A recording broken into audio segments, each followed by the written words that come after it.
Carbondale, welcome to Baha'i Focus. Baha'i Focus is a local production of the Carbondale Baha'i community. This is a TV show that we actually do here in Carbondale. And today we're pleased to have with us Dempsey Crim. Dempsey's a friend of mine. He's almost like a brother. Known him ever since, I think, I met you the first weekend I moved down here to Southern Illinois about exactly 10 years ago. It's been that long? 10 years ago, yeah. Dempsey's a Baha'i, and he's from a long line of Baha'is.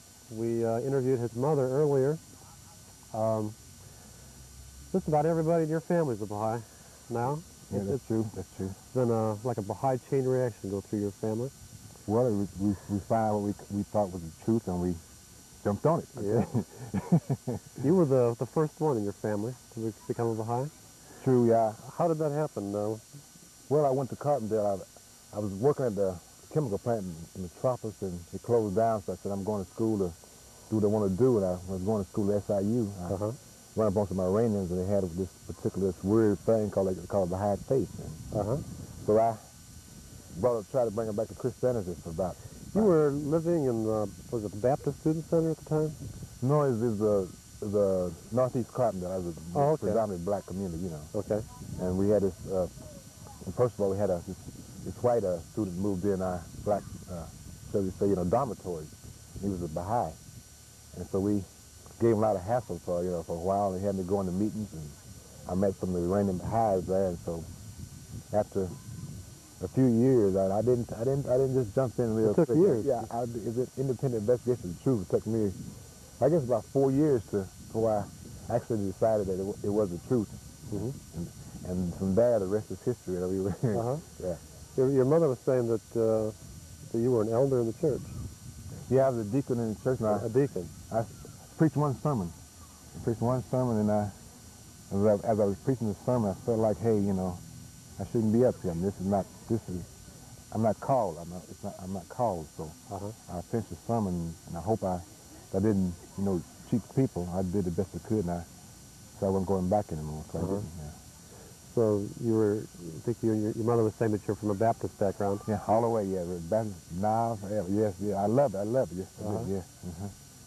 Do you think there was any conflict there between the Baptists and the Baha'i beliefs? Well, not really, because, they believe in the one God, the Baha'is believe in the one God, so the essence of the religion is one and the same. I mean, there can't be any conflict because, the sun is shining, the same sun is shining on Baha'is as well as Baptists. It can't be a conflict. What were some of the things that appealed to you as you were beginning to investigate the Baha'i faith? The thing that appealed to me the most about the Baha'i faith was that they practice what they preach. I mean, I'm being black, and being used to a lot of prejudice from different people. I grew up in the Baha'i faith, there was no prejudice. But once in this society in America, I was able to enter into a group, a religion, whatever you want to call it, that was free of prejudice. Absolutely free. You understand? You can't understand because you're black, you don't know the subtleties that you go through, but in the Baha'i faith, hey, it was just like, it's gone. It's gone. And it works. There's no need for it. Right. There's no need for it. That's one of the things that really impressed me when I became a Baha'i in Chicago. Chicago is an extremely racist place. There are certain territories that if you walk across the street, somebody might kill you for just walking across the street. And when I became a Baha'i, all of a sudden, it was just gone. It was just like a great weight lifted off of you. And for a while there, I thought that all of a sudden racism had just totally vanished from the earth. And it took me a while to realize that that was only true among Baha'is, and it was only true among this group. So that really is true. You can go anywhere in the world. If he's a Baha'i, you don't have to worry about that. I don't care where you go. Any part, if he's a Baha'i, I don't care where he's from, hey, you got a friend. Guaranteed. Guaranteed. And so it has to be something to a religion that that brings about that type of change. We talk about another religion, but hey, here it is, right? Here's reality. Right. The reality is truth.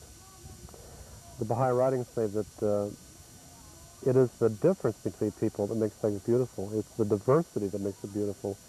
And the analogy that is used so often is different notes of music. They're different notes, but when they come together, they make a beautiful chord. Something that is totally different than what you had before. Okay. Each note is distinct, and each note is individual. They don't change that. But when they come together, it becomes something totally different. And something really beautiful. Flowers is a garden, right? You got different flowers. You got some that live in water, some in the trees, some in the sandy spots. Hey, but they're all flowers and they're all beautiful. Okay, yeah. And you know, another thing, Joe, you know, opposites attract. You know, okay, white color, black color. Hey, put them together. You got something. You got something. If you can put aside those preconceived prejudices, that's all they are. I think that really is the key to the Baha'i faith. That is the one principle around which everything else revolves, is the oneness of humanity and the oneness of mankind. And it's not just black and white, it's all races. It's Indians, it's Orientals, it's everybody. And that is the attitude, that the Baha'i attitude is when you encounter someone of a different race or someone of a different nationality, don't hold back from them. Try to go a little bit extra for them, because a lot of times these groups have been put off by themselves. You have the whites by themselves and the blacks by themselves, and each group is kind of off by itself. So it takes a little extra effort to get over that barrier and find out that once you do get over it, it's worthwhile. His Holiness Christ says, thou shalt love thy neighbor as thyself. The Baha'i says, thou shalt love thy neighbor more than I love thyself. Right. What is it? What do you think was is there any other things that appealed to you when you were investigating the faith? I guess everything about the Baha'i faith appealed, because for once it's a religion that it qualifies as far as my sense is concerned. It seems reasonable, you know. I mean, I tend to like, you know, quote magic, you know, but hey, and here there's practical things. There's laws, applicable laws that anybody can make work of it, you know, if they, you know, apply them, okay. And I guess I like that it just, I mean, it freed me. I mean, instead of a religion, you know, shackling me down, chain me down, well, it just like it opened the cage and let birth of fly. I had more freedom. Instead of getting less, I got more. Okay? Right. I think a lot of groups, they try to keep you confined. They try to say, don't look at that, don't look at this. This is the way to believe it, you know, don't even look at that. The Baha'i faith is really just the opposite. It says, truth is there, go find it. No matter where it is, go find it. Investigate everything. What you have might be just part of the truth. You know, if you can find it someplace else, you can find it deeper, a better understanding of it, go for it. And another thing, I had one of my girlfriends, she was extremely intelligent, you know, okay? But she found out in the religion I was in before this, in the Christian faith, well, they downplayed where men were superior, you know, to women, okay? Baha'i faith, they say, you know, man and woman equal, you know, okay? Right. So in this, she was able to realize, you know, potential where in another religion, it was stifled, okay? It was stifled because her sex had to be wrong. It's right here, the Baha'i faith, hey, it keyed in on her, the quality, the good quality she had. Right. It has to develop it more and more and more. It was no problem. It kind of goes back to the idea of the diversity again. Women have different qualities than men, and women are not the same as men, but when it all comes together, it's perfect. Put them together, you got the one. You got the one is the man. Okay, so you investigated the Baha'i faith. You were a Baptist elder, a deacon, and you decided to become a Baha'i, and you went home to Mama. And what did Mama have to say about this? Oh, she threw a tantrum. She said, "Oh my God, what have you done? You know, what have you done? You know, after all I've done for you, I raised you up to be a loving son, and, you know, to love God and mankind, and etc. You come on some sect, you know. She called it a sect, you know. So yeah, you know, get rid of it. Get rid of it. It's going to take you down a degradation, you know, basement, okay." And I said, no, I really didn't argue. I just left the Thief in the Night. That's the Baha'i book, A Thief in the Night. I left it around, and I think about 6 or 7 years later, she picked it up. She read it and said, hey, this is not so bad. This is not so bad. It's like, hey, she read more, hey, this is good. And read more, hey, this is what I'm looking for. So that was her introduction. Okay. But like I say, now we're talking about a period of years now. These things didn't happen overnight. One of the primary, one of the Baha'i teachings is the idea of independent investigation of truth. The idea where I can't make you search. I really shouldn't even try to force it on you. And apparently that's what you did with your mother. Yeah, but it's kind of difficult because with somebody else you can tell them, you know, but Mom, you got to walk a kind of fine line because she's still a mom, you know, when it's all said and done, and, you know. And Mama is the boss. Mom, in your family, I know your mama. Mama is the boss. For sure, and most, you know, the moms are hey, that's the guide in life. That's the closest thing we have to God on earth, I think, with mothers. Okay. Yeah. That's it. She's a special lady. Yeah. But like, you know, it's been one of them hard because I've been exposed to, many different friends I wouldn't have had an opportunity to meet, you know. I mean, all from all over the world, right? All over the world. Now just here in America. But well, let's talk about all over the world. You've been out of the country. Where you took a trip a while back? I went on pilgrimage over to the Holy Land, over to Haifa, Israel, and got a chance to see the shrine. Let me fix this a little bit better. I apologize, people hold for that. It's getting in the way. They went on the Holy Land, saw the shrines, and really enjoyed myself. It was more of a spiritual trip than it was, you know, they say, what, did you see this, you see that? I said, so you're saying that you went to Israel, you went to the Baha'i World Center, you went to Mount Carmel, to Akka, and you went home. Went back home, yeah, went back home. I got to feel the presence, I got to be in the presence of God. On a spiritual level. What do you mean by that, being in the presence of God? In the presence, there's a spirit, the most great spirit that pre-meets everything there is, okay? The center of that spirit, I feel, is in Haifa, Israel, okay? And whenever you open yourself up completely, give, you know, detachment completely from everything that's the world here, then he allows himself to appear within you, and you can feel as you could never felt anything in your life, the spirit of the presence of God. Right. Truly. I went there with open mind. I'm not going to do anything. I'm going to go ahead and be scientific, and so I can tell my friends if I did it, what happened, you know. And I didn't try. I just was there, you know. I said, hey, you know, let's see what's going to happen. And I watched, you know, and pretty soon, all of a sudden, you begin to feel like you begin to get, I don't know, it's like I was suffocated. I was wanting to, my body wasn't big enough to hold, it wasn't big enough to hold what was inside. I wanted, like I wanted the body, I wanted to bust and let the spirit come through. I mean, it was the presence of God. That's all I can say. That's all I can say. The most unique experience I've had. I guess being born would have been the same type thing, you know, when I come from a mother's womb, would probably been similar to that. Or dying would probably be similar to it. Okay? But that's all I can tell you, just the spirit of the presence of God. Yeah. There is a very, very special presence there at the Baha'i shrine. Your mother was saying the same thing when she went into the shrine of Baha'u'llah. It was just such a powerful feeling that she could not even describe it. You just had to experience it yourself. But it's a presence. Right. It's a presence. I don't know if instruments will ever be able to measure it. Well, you can't. How can you measure God? Yeah. You know, it's not to be measured. I guess it'd be felt. Yeah. So what were some of your other experiences when you were in Israel? Well, I got to meet the Israelis, the Israeli people.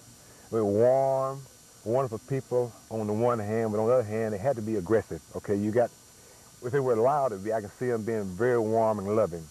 But I can see, you know, with the way Israel is situated and the problem they're having, you know, with the warlike problem they're having, then they have to be aggressive. And I saw that too. I saw the two sides of the same people. Right. You know, by force they're very, very aggressive. I mean, more so. I mean, you stand in the line there, and if somebody don't get in front of me, we push you out of the way. You don't ask you where you move, you just push you out of the way and go. Okay. But on the other hand, I mean, when they have a chance to know you as a person, then they're very loving, very, very loving. Okay, it's like being around your brothers and sisters. Did you have a chance to go into the archives when you were at the Baha'i Museum? Any things you could share with us about that? Well, the thing I like the most about that, I saw the picture of Baha'u'llah and the Bab. Okay, that's the first I want to see, the picture of Baha'u'llah. Okay, he said every eye should see him. Okay, there it was. Here he is. Okay, and then I'd never thought of that. It says in the Bible that every eye shall see him, and there's a photograph. I never thought of it. I never made that association before. Yeah, there he was. I kept telling myself, hey, you know, this right here is a universal manifestation for this day and age. You know what, Joe? I can't picture in my mind right now what it looks like. I cannot, for the love of money, picture what it looked like. And I tried to go back again in my mind. I can't. But I looked at it, I looked at it some more. So I'm going to memorize this so when I leave, I'll know forever what it looks like. I can't. I can't. I'm very disappointed, I guess, to read for that. Really, though, when you get down to it, it doesn't really matter what he looked like. Okay. It's his writings that... the spirit of God. It's the spirit. Okay. You're right there. Something. Although it is unique. It is the only time in history that a prophet of God has been photographed. And I understand it was like a passport photograph when he was being exiled and he was suffering some of these indignities. They needed to take a photograph of him so he could pass from place to place. And I understand that he was none too happy about being photographed, but Okay, that's how that come about? Yeah. I didn't know. Yeah. I didn't know. But I know. So I understand that he has a fairly stern look on his face. Yes, it was very much so, very much so. I didn't know what. Yeah. I said, okay, I can understand that. He and his family and his friends were being exiled and herded around like a bunch of cattle, and it was like, get up there. And he didn't like being treated like that. Oh, okay. So that explains a lot of things. One thing that your mother mentioned, too, that when she was there, she noticed that some of the indications of some of the things that used to belong to Baha'u'llah indicated his sufferings, just how much the intense suffering that he had to endure. He saw his family, some of his children die. He saw his friends die. He was placed in the harshest confinement in one of the most degrading, disgusting prisons on the face of the earth, which was in Israel, in the city of Akka. We went to the prison. It was very cold. It was very gloomy. It was very inhuman for a person to be. I can say that. I went up there and it's hard to imagine, you know, they put the glory of glories in a place like that.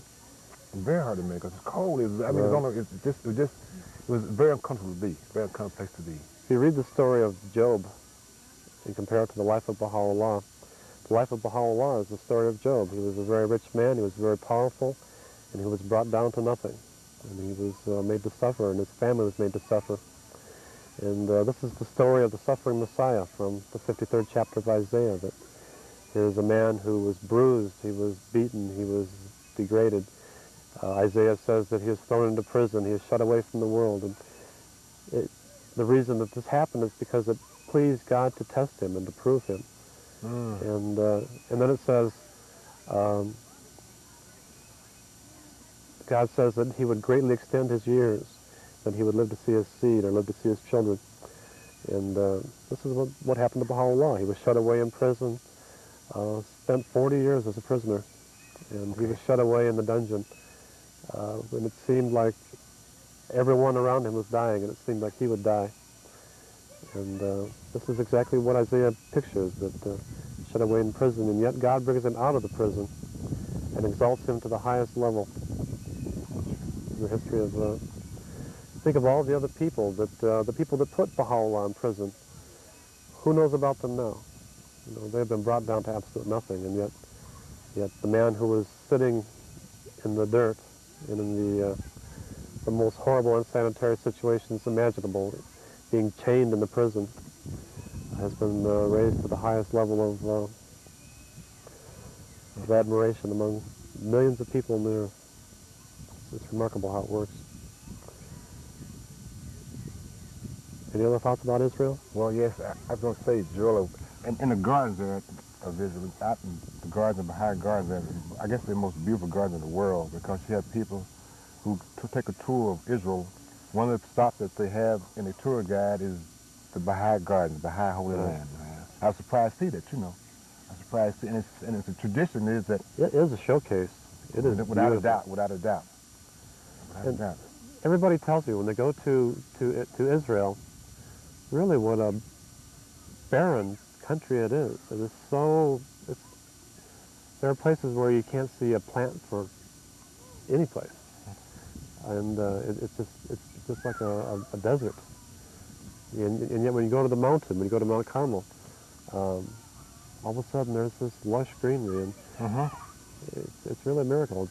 It's almost like, once again from Isaiah, that the desert shall blossom as the rose. True. When the glory of God appears on Mount Carmel.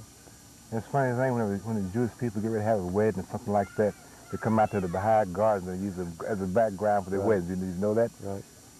I was talking with the rabbi in Carbondale recently, and he wanted to show me some of the photographs of the Baha'i gardens that he had, and he was looking for a nice big one that he could show me, and he was trying to think, and asked his wife, where are the big photographs? And she says, they're on the posters, for the travelogue posters for Israel, that when people come to Israel, they're shown the Baha'i Garden.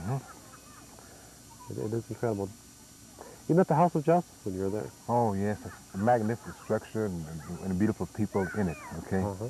I'll get ready to ask you... Give us a brief explanation of who the House of Justice are, who the people are.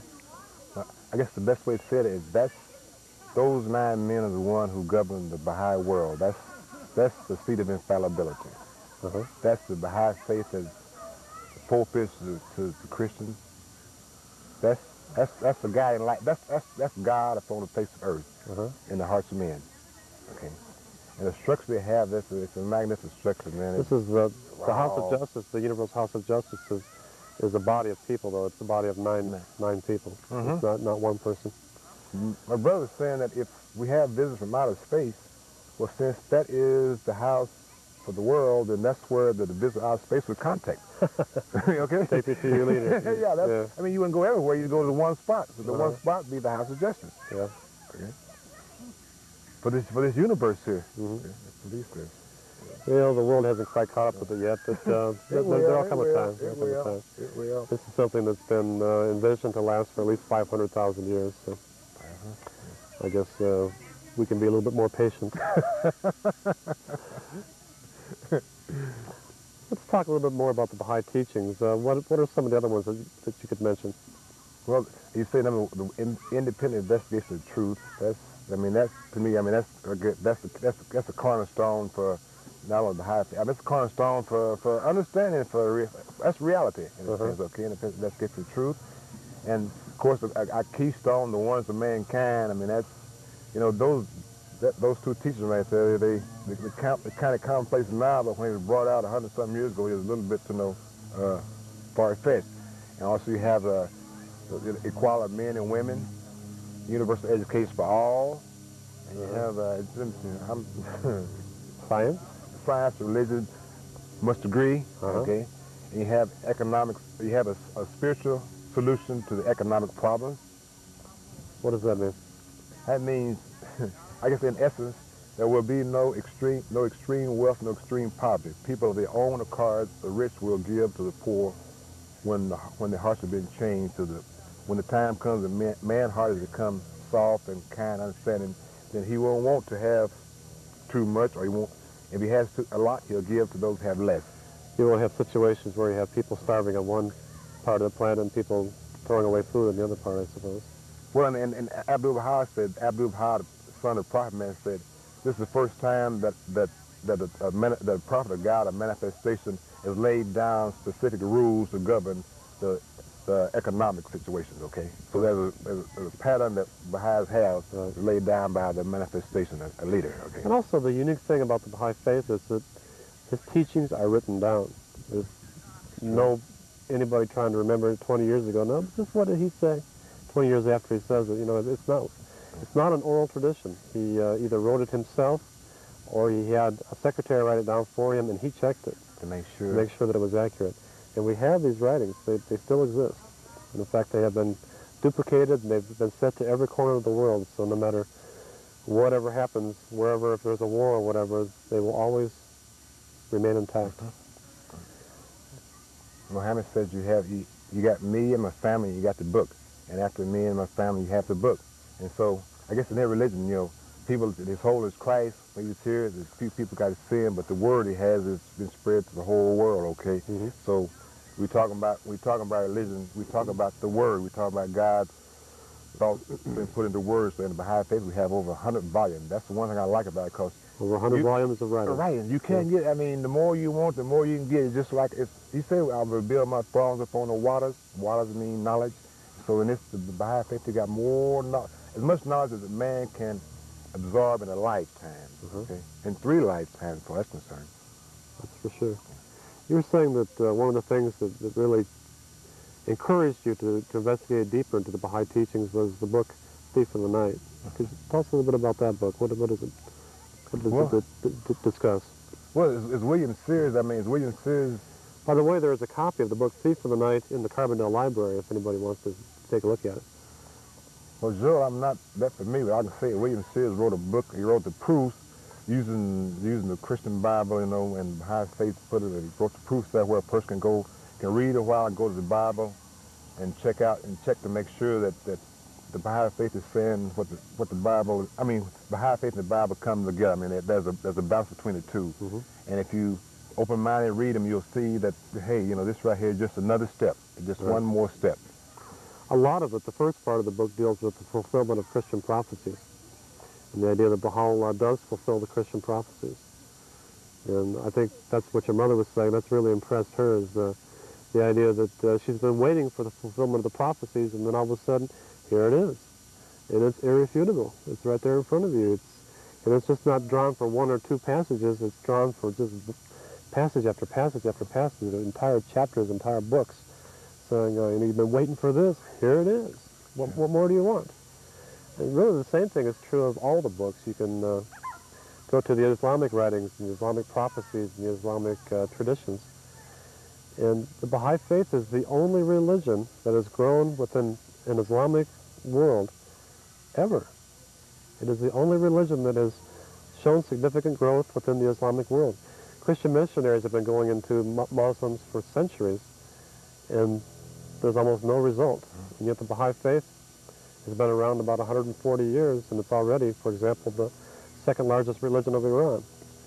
And that's one reason why I think the religious leaders of Iran right now are trying to wipe out the Baha'i faith. It's because they know that if it's left to itself, if it's left to grow, it will in fact take over the hearts and minds of all the people.